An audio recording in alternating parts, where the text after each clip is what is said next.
Good morning. This is Robert Brown with the Kentucky Valley Educational Cooperative in our Digitalachia podcast.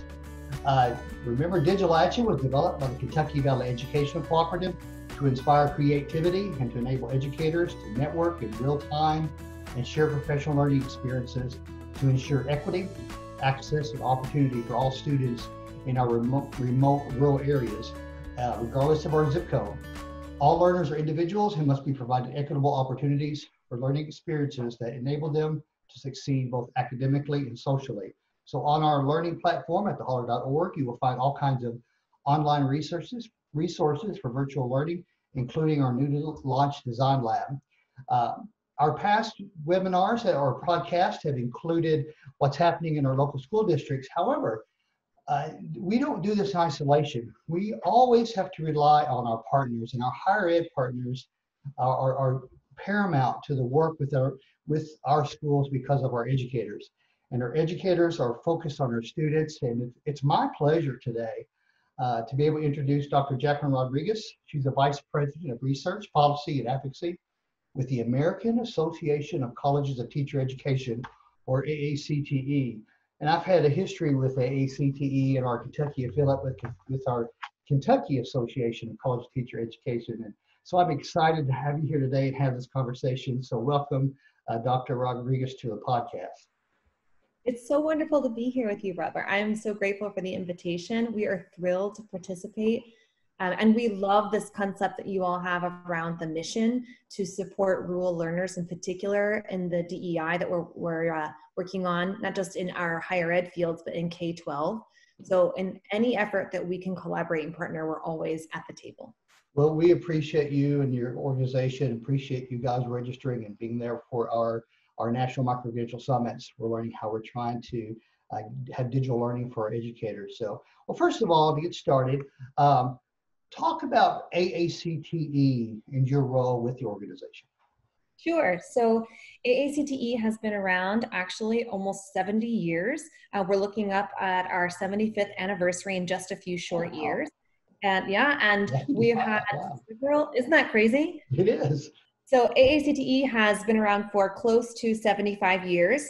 We're embarking on our 75th anniversary in just a few years. We're very excited to celebrate that because when we were founded, of course, we were founded with respect to teachers and candidates going through normal schools, and those schools and universities that have colleges of education have definitely evolved over the last decades. And so now AACTE represents all schools and colleges of education that include a variety of disciplines, even beyond teacher candidates. So school counselors, school psychologists, we're looking at administrators, we're looking at kinesiologists and researchers. And within our membership, we're very proud of over 700 of the nation's preparation programs are a part of our AACTE community. And that doesn't even include our affiliate members, who are our nonprofit agencies and sometimes our for-profit agencies that work in collaboration to support the K-12 learner outcomes. So AACTE is a leading voice on educator preparation, and part of our call, of course, is to advocate for high-quality, profession-ready teachers. In addition to that, we help promote the advancement of the field. And finally, we have been very critically looking at what it means to support all candidates. And by all, we mean our candidates of color, our candidates with disabilities, our candidates of all races and creeds. And in particular, as we've seen this past year, really disheartening news. Yeah. And, you know, the racial injustice that our schools and communities face right now is so intense that AACTE, part of our actual core value and our mission is around the diversity, equity, and inclusion that our candidates face. So we're very excited that you all share in that same mission. Yeah. And we do share that same mission because we have to have, and like I said, the access, the opportunity for all. We're very inclusive, you know, and part of our focus too is on poverty because of, you know, the access and the challenges of distance and the barriers to access. And with our region, you know, just our region, our 23 districts, we're the size of Connecticut. So anytime you have to go anywhere, that's a 3-hour drive plus.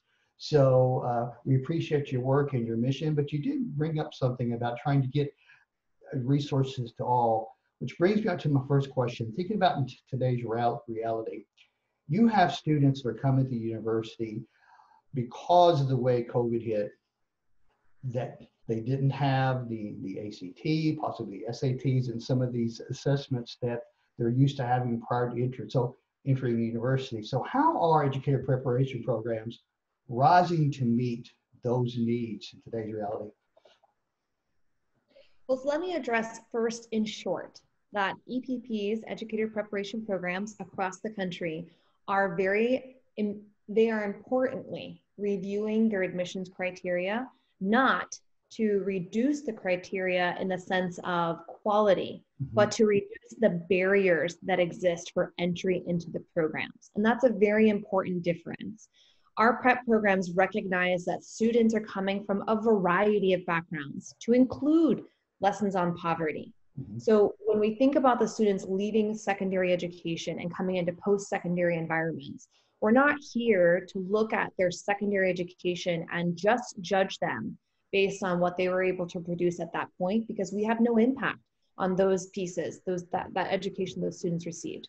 What we do know, though, is that EPPs are very ready, they're prepared, and they're anxious to include all students and candidates interested in the field of teaching into their programs, because they are sure that the value of the program will impart the necessary skills, the competencies, and the dispositions necessary to be a high quality teacher.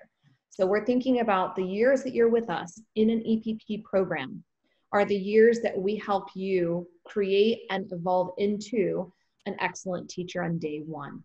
And so entry into that program shouldn't include a variety of barriers, but rather should include a comprehensive review of the student's potential and a note that that student is walking into a program that's highly valued and that will ensure to mentor and demonstrate progress as the student processes through the 4 or 5 years, depending on the program, before they enter the classroom on day one. So we're seeing I'm sorry. Go ahead. No, I've always been admired EPPs, especially educator preparation programs, and their desire to bring wraparound services around these students, because they're focused on success of that student. So if there is a barrier or something that's causing them to some delay, they provide services to bring them up, because like you said, sometimes they may falter in one area, but they shine in others. So let's focus on those great areas in which they shine in, because they're going to be great educators. And one little data point shouldn't keep a great educator out of the classroom. And I really admire the EPPs for working on making sure those teachers have those opportunities. So we're really proud of that as well. I think some of the wraparound services that you're specifically mentioning now have greater impact in this iteration, in this epoch, because of COVID, in recognition that many of the students entering our programs will have had a truncated senior year at their high school. And or they're transitioning from a different major where they didn't feel like the major really suited them, but they want to go into teaching. And career transitioners are the same. So in this moment, as EPPs think about those wraparound services, I want to applaud our deans in particular for remembering how important it is to support the candidate, because their budgets are very restricted at the moment, and they're really facing some difficult decision-making around what to keep and what they can let go of. And those wraparound services have been maintained. You know, and all America's watching higher ed right now, as well as they are our public schools, because every time higher ed opens and schools come in, suddenly there's a COVID case or two, and then higher ed's having to make new decisions. But this is new for all of us. And even though decisions may change daily or weekly, you know, that's okay, because they need to help us get through this new reality, this new thing we're going through that we haven't been through since like 1918. So I do applaud our universities and other decision makers for knowing, hey, I'm gonna throw myself on the sword again. I'm gonna make a different decision than I made last week, because it's different today. So, but that's what we're in. You know, and think of this new reality. I mean, you already have folks in the education prep programs and other programs, And thinking about our teachers and what they're going through, and they are learning now how to teach in virtual environments while they're on the ground, how to work with blended models, how to work with hybrid models. So let's take this reality and think about what's happening in educator preparation. So if you were to say, okay, here's what educator preparation is ready to do now at our institutions to prepare our aspiring educators to teach in these realities. Can you talk to that for me? Sure. Well, I can say that we've had instances of really successful moments for our EPPs in the springtime specifically, when, as many of us have heard this word, and some of us probably disdain the word now, they have pivoted, right, from what they were intending to do in the face-to-face model and really structuring a new type of class online. Perhaps not what we would say is a one-to-one model, because we're not looking to digitize the blackboard. What we're looking to do is to transform your teaching in a way that makes sense through the use of digital tools. So in the springtime, when our EPPs were faced with the very difficult decision to go online and to support candidates through what they may consider a hybrid or a full virtual model, they started to think more so about the long-term impact and not the short-term. It was really important that we consider how we know candidates learn best and what they would need to be successful in the online environment, and not just to access it, but to truly benefit from the online learning that they would receive. So I was really proud, not just of the successes that we saw, but also the challenges that we saw. We have several webinars on the AACTE website that I can send links to with our deans, who have discussed the strategies they put in place for the spring, the way in which they forecasted needs for the future in the fall, and they're going to explicitly even talk about what they did in the spring that worked, that they'll keep, and what they did in the spring that didn't work. And they realize now, let's try something new. Because as you mentioned, this is not just brand new for us, but it really replicates how we think of the world as educators. Educators look at a student every single day as a new day with a new beginning and new potential. There are no grudges. There are no moments of reconciliation. There are simply moments when you wake up every morning, you give that kid another shot at being the best student that student can be. So in the same vein, our EPPs took the learning. They didn't get mired down in the failures. They looked at those as opportunities to be better, and now they're implementing for the future.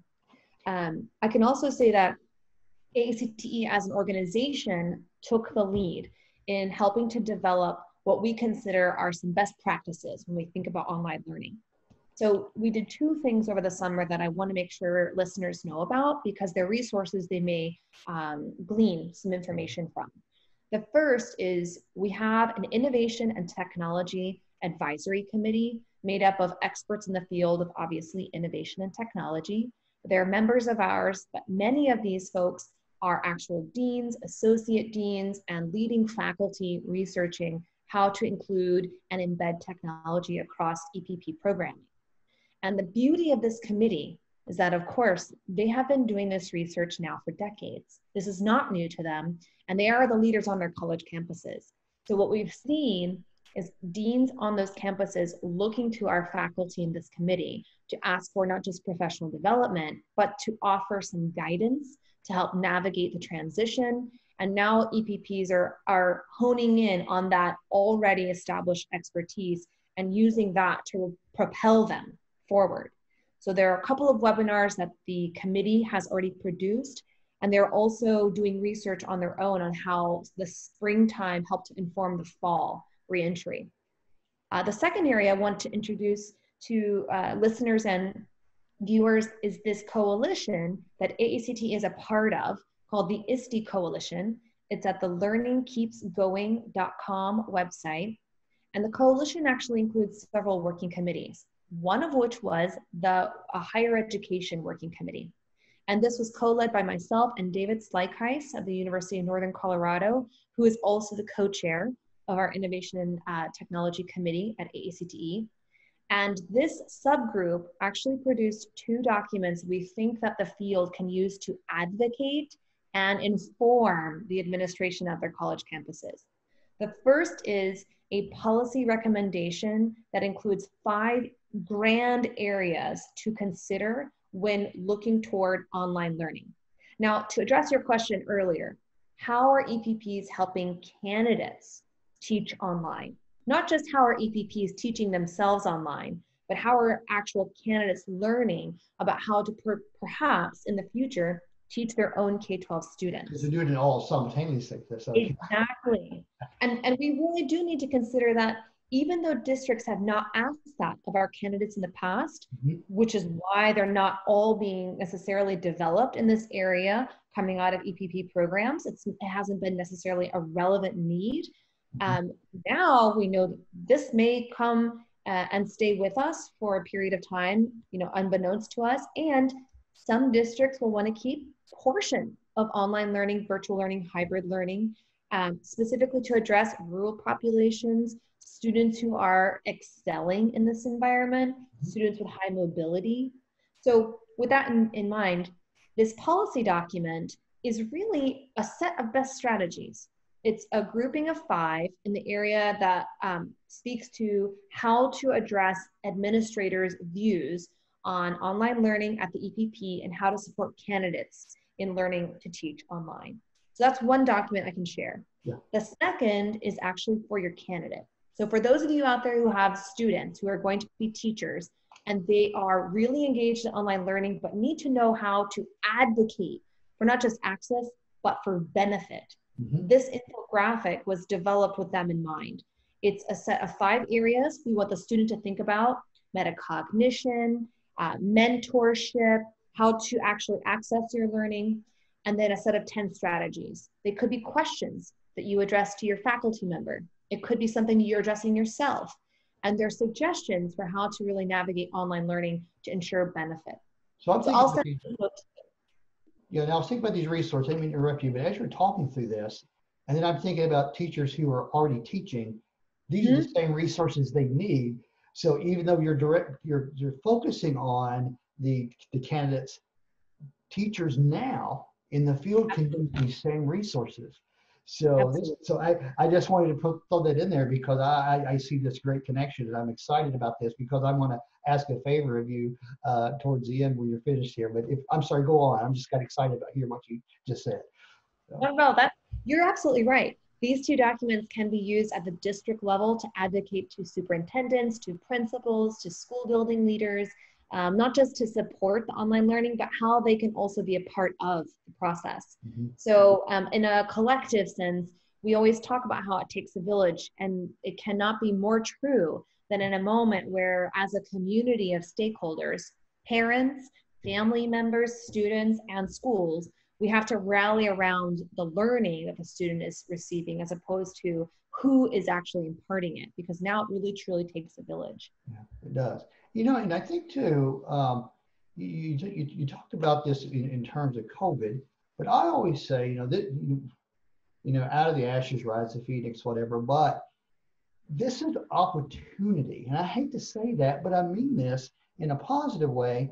If we didn't have COVID, there's going to be something else a few years down the road. There's going to be something else.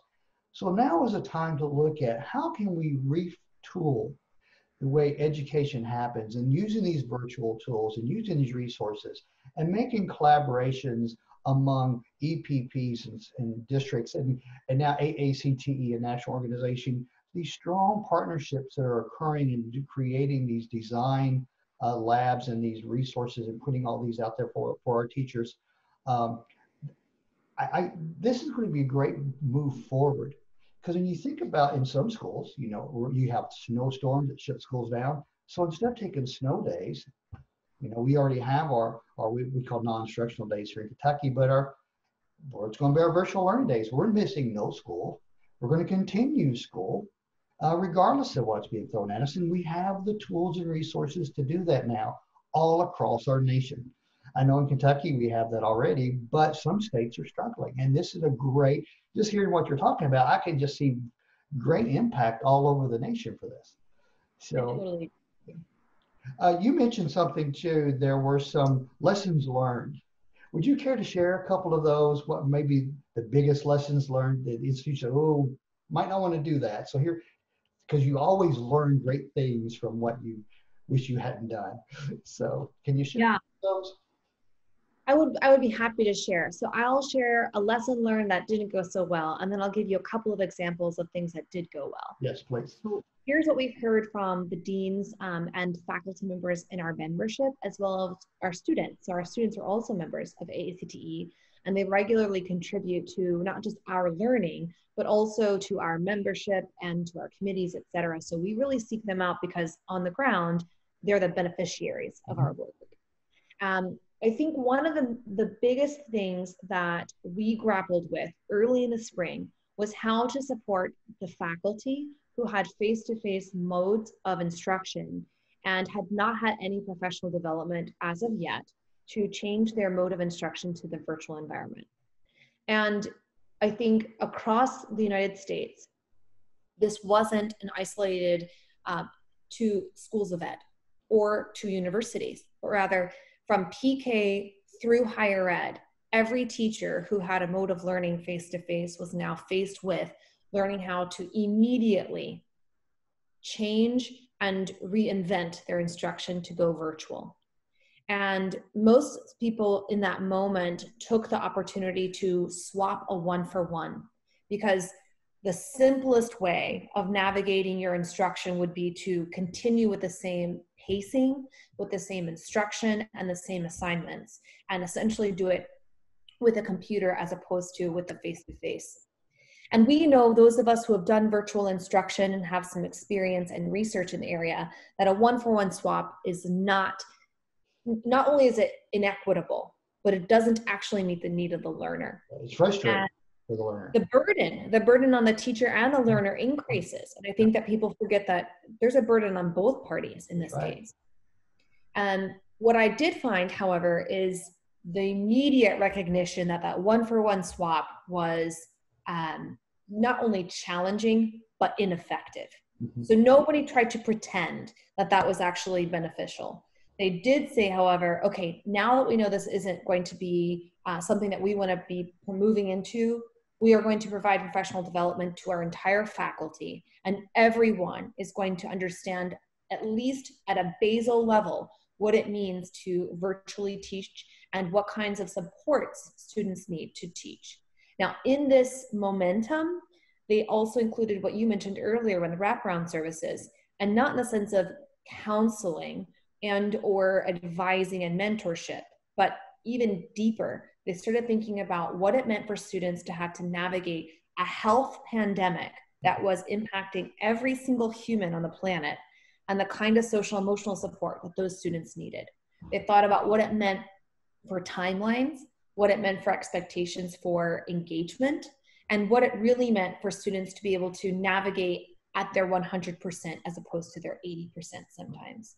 And we saw EPPs looking at that one-to-one swap and saying, okay, if we're going to do this online, we're going to give people extra time to submit those assignments. We're going to give them extended time to produce their exams. We're going to give them alleviated time to actually do small group work and have breakouts instead of full-time engaging with the computer. So there were some modifications that were made that I think most EPPs found not just successful, but they found them to be supportive in disposition, so that students wanted to come back and they felt like they were being valued and that their opinion mattered. So those, I think, were learning that we had and took into a success. You know, it's funny you're saying this, because as what you just said, I keep hearing in my head teachers who are working with the kindergarten up through high school, they're saying the exact same things. So it's just the educational system. You know, we're all having this struggle, but we're all getting through it. And so it's great, you know, misery loves company, I guess. So it's great to hear that educators at the higher ed level are having the same issues that we're having in P12. So, and these partnerships between all these organizations are so paramount. And you mentioned some successes too you wanted to talk about. You know, one thing that really, I think for me was a major success, but really helped us to solidify what the media perhaps has forgotten is that EPPs and districts work very collaboratively together, and they have to. It would be impossible for either of us to do our work in isolation. Yeah. And, Yeah. and so for me, elevating the fact that these partnerships not only exist, but have existed has been so tremendously important for our legislators and our policymakers and for the media to recognize that when you think about higher ed, a higher ed institution is meant to produce a student into a professional who's then therefore going to impact either the PK-12 environment or the disciplines that impact PK-12. And in our sense, as educators, we're always looking at what does the PK-12 environment seek? What do they need from us? What have they been asking us to include in our work? Therefore, translating that to the candidate who walks into the building in August or September and is ready to teach that classroom. So I can highlight two institutions in particular who actually sent videos to us. One is Bowling Green State University, who tremendous program in education. We've highlighted you all Bowling Green for many years now, actually, because of the work that they have done to create a dual licensure around special ed and general ed. But in addition to that, I heard from district leaders and Bowling Green faculty that there are some odd 80 districts that Bowling Green partners with. And in those districts, they had still candidates in the spring supporting the learning of K-12 learners until the end of the school year. And they did that not just by swapping the face-to-face with the virtual, but they were so innovative. It was incredible. The videos identified teacher candidates supporting lesson planning, curriculum planning, small group tutoring, reading instruction. They even worked with families to better understand how to work online. So these types of partnerships I highlight, not just to say, hey, everybody's doing a great job, but really to highlight the intensity and the need for support that both of those entities, the K-12 and the higher ed, need, the symbiosis to actually produce not just the student, but the learning that comes out of that. And we were so proud to hear the innovative approaches, but that can't happen without good relationships. And that can't just happen if the relationship started March 1. Those relationships have been longstanding, right? Like in the state, that's the way it operates. So very excited about that one. We heard also from Boston University. So I live in Massachusetts, and we had a similar response to the pandemic where basically all of the schools closed, and we had virtual learning going on in my living room, and higher ed similarly had virtual learning going on, across the country. And BU teacher candidates did exactly like BGSU. They got online and they supported their classroom teachers by tutoring, reading instruction, math instruction, small group work. And they did so because the teachers in the schools recognized the assets that candidates could be. And they looked at them as opportunities to continue the K-12 students' learning outcomes. And I think that symbiosis, again, really elevated the need to work collectively. And as schools reopen in the fall, we're encouraging all districts and states to look at those model practices and say, hey, this is a good idea. Candidates can be here not just as full-time teachers or interns, but they have a variety of skills that they can help impart and also support the school systems. They need to know about how to run meetings, how to support parents, how to engage in critical conversations about race. All of those things candidates need to know and can be already ready to support. So that's a couple of good ones. That's just awesome. And you said something that I didn't even think about as I think about, parents at home and they have children in front of their computers and they're working. And then you added something else in my mind here. You have higher ed faculty trying to teach candidates how to teach online while they have their own students at home online so you have this tire struggle all going on at the same time. So having access to all the technology is so important. And thank you for highlighting Kentucky. I didn't expect that, so I appreciate you doing Absolutely. That's wonderful. Appreciate that so much, and I hope our listeners are as proud as I am. Here was my big ask. We have created a design lab that we're gathering a lot of resources. that helps with access, the people piece for district supports, and everything you're mentioning are things that we're collecting. So my big ask for you, are these resources out there for everyone to get to? And if they are, would you be willing to share those on our website, the AACTE resources for educators? Absolutely. Because I can send you a link, or you can just send me those so that I can upload, because you can upload them or I can upload them, however you would like to do that. But I do appreciate the conversation today. Before we end our discussion, do you have any final thoughts about teacher preparation and meeting? It sounds like you are working hard at this, meeting the virtual needs of our teacher candidates and that collaboration with our schools. Any final thoughts and words? Well, let me say two things. First, we're very, very proud of our EPPs. And in particular in Kentucky, I want to mention that our board chair is Dr. Ann Larson from the University of Louisville. Yes. We not only adore Ann, but she is a fierce advocate of not only the EPP, but of the district. Her role at the university has been one to create collective impact. So she looks at districts as partners. She looks at the EPP as within that partnership. And so we're so proud, but we're also so fortunate to have Kentucky as a part of our board. So that's one thing that I want to make sure that your listeners know about, that you all are actually helping to lay the groundwork for many of our model practices, because what's happened at the University of Louisville has been a tremendous gain for the students in the area in that district. Well, I'm personally part of the Ann Larson fan club, so good. I admire her greatly, and I've worked with her, and she's just a strong advocate for teacher prep and a strong advocate for children. So yes, I am the Ann Larson fan club. So I'm going to send this to her so she can hear this. So I'm sorry, second point.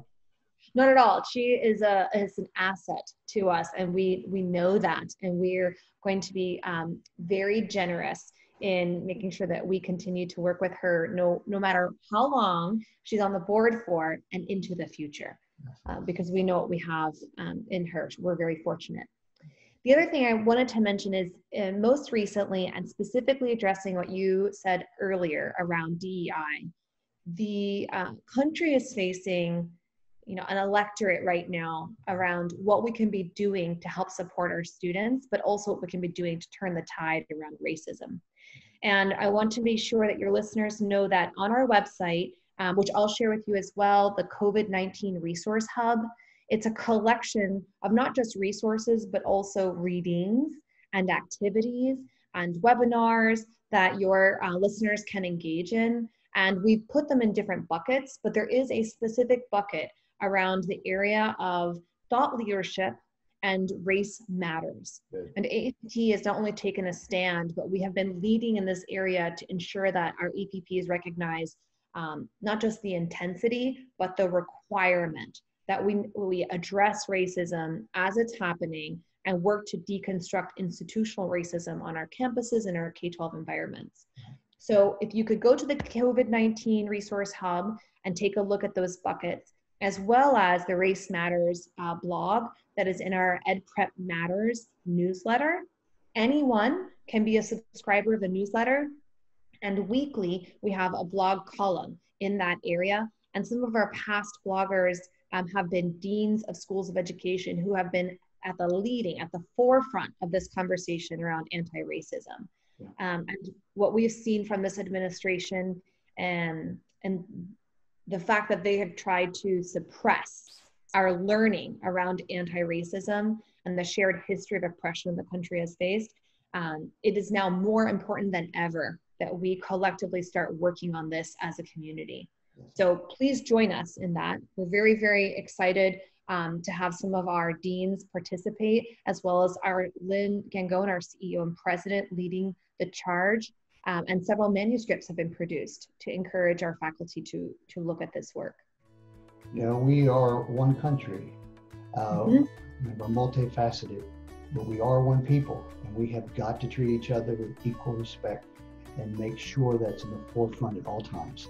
So I appreciate you bringing that up, because we are one country and we have to stay together.